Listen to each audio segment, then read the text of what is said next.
The Minnesota Vikings do it again, signing another disrespected Green Bay Packers player. Here's the top 3 impacts it'll have on the 2024 Vikings. At number 3, the contract that Aaron Jones signed, 1 year, $7 million. What is your take on that, Casey? For a player of his pedigree, I think that's solid money. I mean, it's again, the 1-year deal is huge, right? Because he is 29. He did, he has had some injury issues in the past. That 29-30 is kind of the age when running backs do, kind of have that the cliff that they fall off when it comes to production and health overall. But I mean, it's a low risk contract, only 1 year. You're not tied to him for multiple years. And I don't know, I really do like the signing. When I heard he was cut, I was like, Quasi, you've had a good offseason so far, a good tampering period. Go get this guy, because just what I think he's going to bring so much to this team for sure. Yeah, and just to like double down on what you're saying, like 1 million, 1 year, 7 million, obviously a really solid deal. That's kind of the area that you're seeing with all these guys. I think DeAndre Swift, I think he even got 8 million. I think Pollard got 8 million. So to be able to get Aaron Jones for 7 million, that's great. But yeah, the big thing for me is 1 year. You're not tied for him longer. I know how everybody feels about running backs. You could still go into this draft and draft another running back if you want to. And at age 29, knowing that 30 years old age is kind of the decline that everybody talks about with running backs, and we're only tied to him for a year. So after this 1 year, if he doesn't pan out the way we want to, we can just let him go off into free agency next year. So at number 2, Aaron Jones is going to bring a much needed boost to a running back room that obviously disappointed in 2023. Yeah, I mean, we'll start right away with our running back 1, Alexander Madison, who's not here. Liked him a lot, unfortunately. Didn't really pan out for us last season. Didn't have a single rushing touchdown.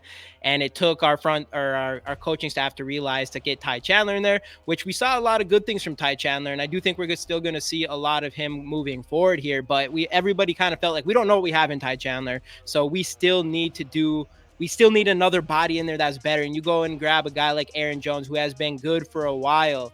And I'll show it to you right now. Just looking at his stats here, as you can see, if you look at his last 5 games, 3 of the regular season and his last 2 in the playoffs, he averaged at least 115 yards across those 5 games, going over 100 yards in each of them. Once the Packers realized they need to use what I believe was their best weapon on that offense, which is now one of our best weapons, not even our best weapon, but one of our best weapons. And ultimately, I mean, it's exactly what we need. It's exactly what we need from this offense. And what's your thoughts on the addition of Aaron Jones and how he affects this running back room going forward? Right. I mean, absolutely. First off, the guy brings leadership, right? Like, I mean, you listen to a lot of Packers players, and they admired the guy he was in the locker room and on the field. And obviously, he was one of the only Packers that Vikings fans could stand and thought was a good dude. So I'm happy to have him here just for that, for that reason alone. Aside from the fact that yes, our running back room was very disappointing last year, as you had mentioned. And I don't know, man. It's just, and we've seen what Aaron Jones has done to us on a couple occasions. Yeah.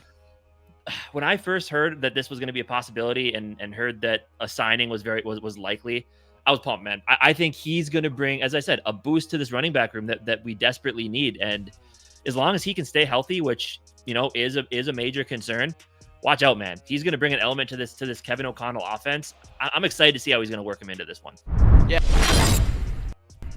At number 1, of course, the most important thing here is to stick it to the Packers.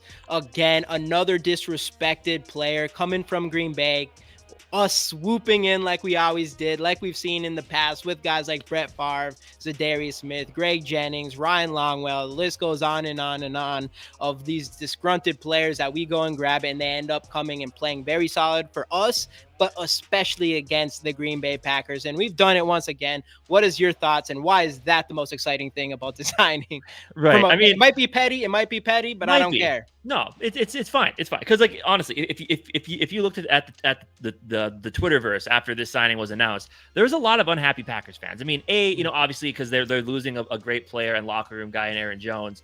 And B, just seeing another guy come here who they still think has a little bit left in the tank, and the fact that I believe they're still paying him a little bit of money as well.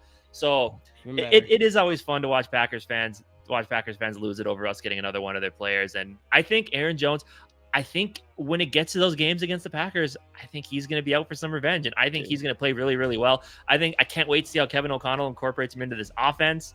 I really hope he makes him a focal point in those games against the Packers. But yeah, man, it's always great getting a former Packer to come here.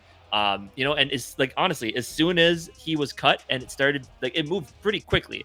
The rumors started coming out that it was a realistic possibility. I mean, obviously, Kwesi and his agent Drew Rosenhaus just were talking earlier in the day with working on the Jonathan Greenard deal. So the conversations were there. The pathways of communication were open, and it came together pretty quickly. Next morning, boom, here we go. We have Aaron Jones, and in the Packers' faces. I'm ready for it, man. I'm excited.